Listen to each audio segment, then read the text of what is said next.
In chapter 16, we're going to learn how to work with multiple observations per subject.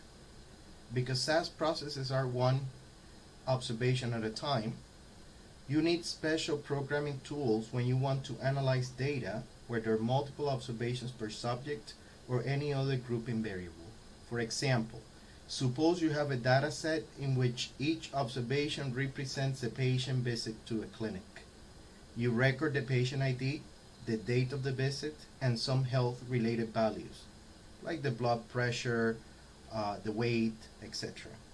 Now, some common programming tasks would include computing differences in values from visit to visit to see, if the different health-related measures have changed or not, and also differences between the first visit and the last visit for each patient. So in chapter 16, we're going to learn some methods to solve problems of this type. So to start with chapter 16, we're going to create a data set called the clinic data set. So the program to create that data set is basically program 16.1 called creating the clinic data set. As you can see, I have named the data set clinic. We have several variables. We have the patient number, we have the date of the visit, the height, the weight, the heart rate, SBP and DBP.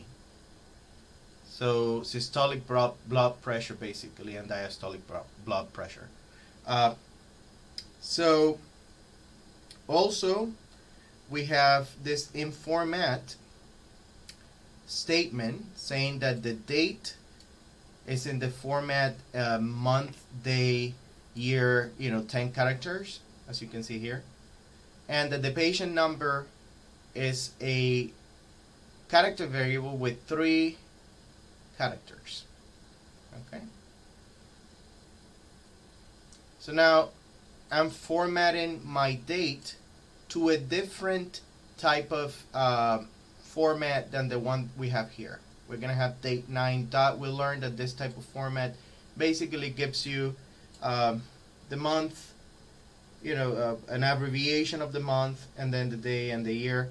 So we'll see that when we print the data set. And we're going to print the data set, and the ID will be the patient number.